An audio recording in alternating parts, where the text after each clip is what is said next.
É uma satisfação estarmos aqui hoje para esse dia assim tão importante para o ProERD e para o nosso trabalho de prevenção.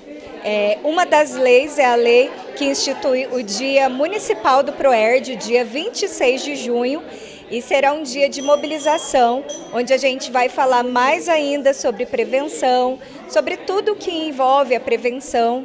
A gente vai fazer pit stop, a gente vai fazer palestras, enfim, a gente vai criar uma série de atividades para desenvolver nessa data, para reforçar ainda mais a importância do ProERD, não só em Arapongas, mas também em todas as cidades, do estado do Paraná e também no Brasil. Para quem não sabe, o ProERD é um programa que acontece no Brasil inteiro e também em 50 países do mundo.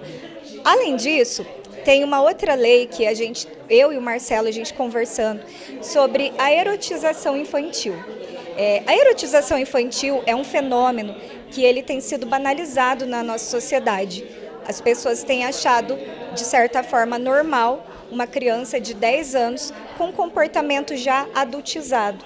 Isso não é normal, isso não é saudável, isso acarreta para essa criança uma série de consequências negativas.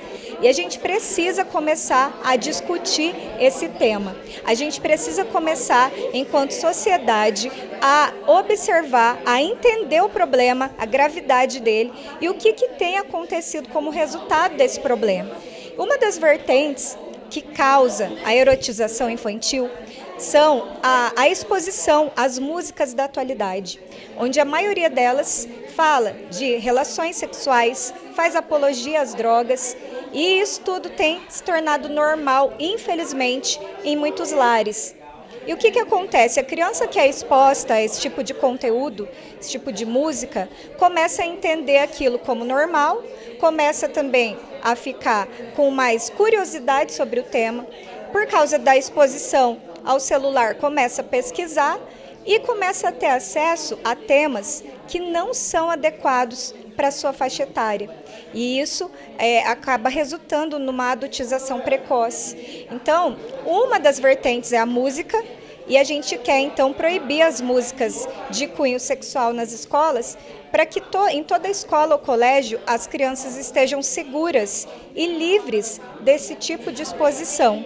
Se ela acontece nas casas, nas famílias, nos churrascos, nas festas, infelizmente, aí é outro problema. Mas a escola tem que ser um ambiente livre e seguro desse tipo de conteúdo que é completamente inadequado. Eline, também tivemos a situação do uso do cigarro eletrônico, que já é um objeto proibido, mas agora um pouco mais intensificado dentro das escolas. Vocês que estão diariamente, qual é o uso da frequência dos adolescentes e principalmente crianças? Olha, é um problema muito grave. Realmente, assim, é uma epidemia. A indústria do cigarro, ela foca principalmente nas crianças e nos adolescentes. E o que a gente tem visto nos colégios de Arapongas e também nas escolas municipais é cada vez mais adolescentes levando, usando, oferecendo para outros adolescentes, comercializando cigarro eletrônico. E a gente precisa ressaltar que é proibido no Brasil. É proibido também para um maior, para ele entregar, ceder, emprestar, vender para um menor, é crime. Previsto no artigo 243 do ECA. Muitos adultos também não sabem disso, eles acham que podem dar um dispositivo eletrônico, um cigarro eletrônico para uma criança ou adolescente, isso é crime, a gente precisa falar sobre isso. E aí, para reforçar a lei, a gente fez uma lei municipal, para reforçar aí o ECA, o artigo 243, e também para respaldar as ações dos diretores, coordenadores que têm se visto assim realmente desesperados diante dessa situação. É muito triste, mas se você passar na saída de qualquer colégio, você inevitavelmente vê um grupinho ou um ou outro que está ali fazendo uso do cigarro eletrônico. E a gente não pode banalizar esse tipo de comportamento. A gente não pode passar e achar normal. A gente tem que reprimir, a gente tem que conscientizar a população, porque a gente sabe que o cigarro eletrônico, além de ser muito prejudicial à saúde, até pior do que o cigarro convencional, ele abre portas, isso é comprovado cientificamente, ele abre porta para as outras drogas ilícitas. A verdade é que as crianças com a tecnologia estão muito avançadas, né? E as famílias precisam ter controle disso. O que nós estamos proibindo é dentro das escolas nós não ter essas músicas eróticas, essas músicas que não é de criança. Tem que toque música de criança, né? Eu acho que as crianças têm que voltar a jogar a burquinha, a maia, brincar. Esse é criança, né? A gente tem que tratar a criança como criança, não como adulto. Na verdade, uma das leis que nós fizemos foi a lei do Criança Preservada, né? É um projeto que a gente já estava andando com ele, que é o combate ao abuso sexual ou qualquer tipo de violência contra a educação infantil, né? Então é uma forma que a gente criamos de políticas públicas para proteger nossas crianças, fazer com que as leis realmente, de fato, possam acontecer, tá? Que é onde a gente consegue criar um teatro, onde trabalha com a criança o que pode, o que não pode, e dentro desse teatro as psicólogos ficam de olho na criança para ver as expressões dela, e dentro dessas expressões a gente percebe se a criança tem algum tipo de violência ou abuso com ela. E nisso a gente já encaminha ela para a delegada da cidade, que é a doutora Camila, para que a gente possa investigar toda essa situação. Então é um dos projetos.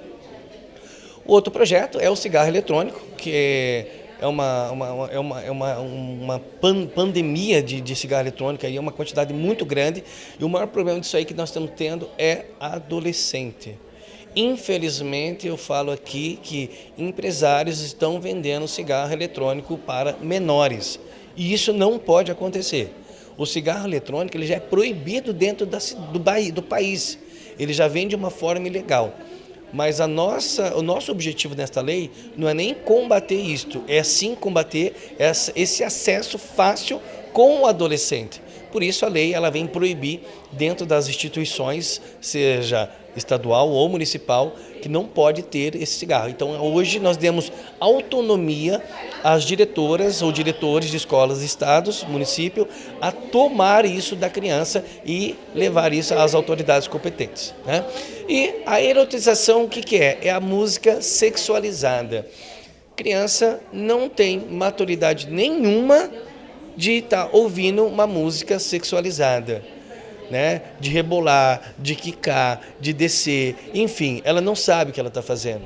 Ela não tem maturidade para estar fazendo aquilo. Ela acha tudo legal, todo mundo dá risada, mas nós, enquanto líderes, no meu caso, políticos, não posso deixar que isso aconteça. A longo prazo, essas crianças que estão nessa fase hoje se tornarão adultos de extrema vulnerabilidade para a sociedade. Então, o nosso trabalho nós estamos cumprindo aqui, fazer com que nós desenvolvemos políticas públicas para que possa proteger não só as crianças, mas também os adolescentes.